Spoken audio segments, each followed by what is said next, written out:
Class 2 Chapter 6. The Product Planning Process. The tourism industry operates in a dynamic market, and in order for organizations to retain a competitive edge, they need to evaluate constantly the relationship between their products and their markets. There are a number of potential product/market options available to an organization, as illustrated in the figure below. Product options in new and existing markets. Increasing product segmentation within the hotel industry illustrates some of these product strategies. Product segmentation within the hotel industry can be defined as the development by hotel companies of new accommodation concepts designed to meet the needs of specific target markets without depleting their existing core products. Product segmentation began in the US and was a direct response to a market which had become saturated and which was characterized by falling profit margins and limited opportunities for expansion on historical lines. The product segmentation strategies followed by a number of hotel chains had the following specific aims. To maintain corporate growth in an otherwise saturated market. To provide product identify to existing customers and to attract new customers previously missed due to economic or geographical reasons. To capture a larger share of the hotel accommodation market by providing a range of accommodation facilities, as opposed to a single core product, and services at different tariff levels and in a wider variety of locations. A good example is Marriott International, which traditionally has operated in the first-class full-service sector. However, this sector has become very competitive and Marriott has extended its product range to meet increasing demand in a number of markets. SWOT analysis.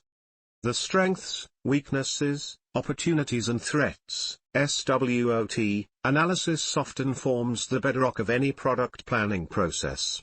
It provides a simple yet effective framework for analyzing both internal resources and external trends and competitors. Organizations sometimes employ outside consultants to conduct their SWOT analysis. Apart from the expertise which they bring to the exercise, they also provide a more objective and non-political viewpoint. The SWOT analysis is a means to an end and should be seen in the wider context of marketing trends and objectives. The SWOT analysis of England's tourism revealed a weakness in the accommodation sector. Accommodation accounts for at least 1/3 of domestic and overseas visitors' expenditure on average, and therefore the standard of accommodation is vitally important in terms of giving the visitor value for money. There is oversupply in this sector and there are problems with quality and service delivery. Customer satisfaction studies in this reveal that standards are inconsistent and, in some instances, very low. For example, one study found that 30% of overseas visitors to London claim to be dissatisfied with the standard of serviced accommodation. Positioning.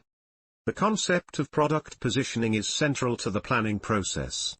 If Marriott did not position the Courtyard and Fairfield Inn products accurately in the market, there is the danger that these products would cannibalize sales from other products in the range. In other words, instead of adding to overall group sales, the new products would simply displace customers from, say, the Residence Inn's brand. Positioning is a detailed step-by-step approach, as illustrated in the example below. The positioning of the Courtyard product by Marriott followed a rigorous development process along the lines suggested by Lovelock's framework.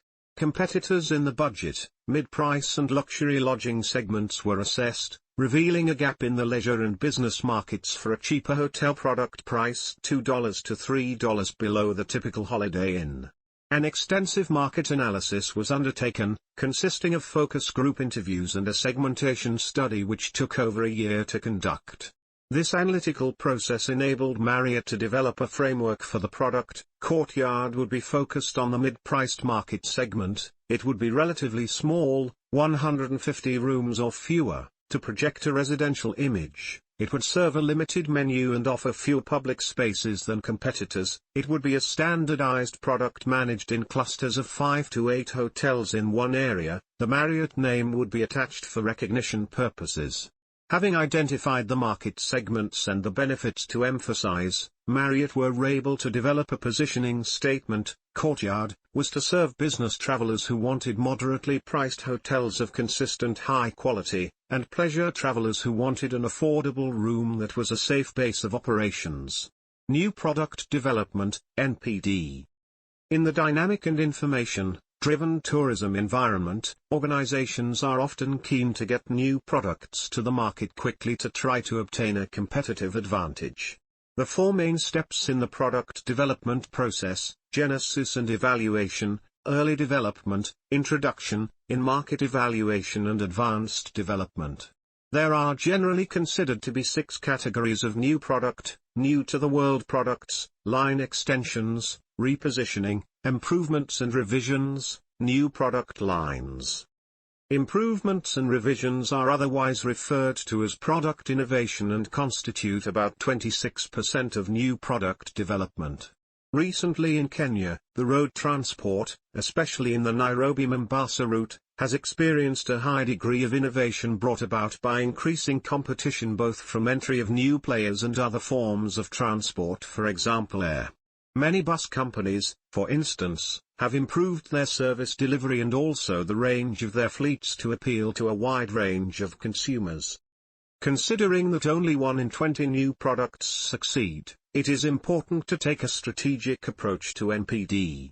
Truly innovative products adhere to 3 basic principles of NPD. Relevance: the product should offer something relevant and motivating to the target consumer.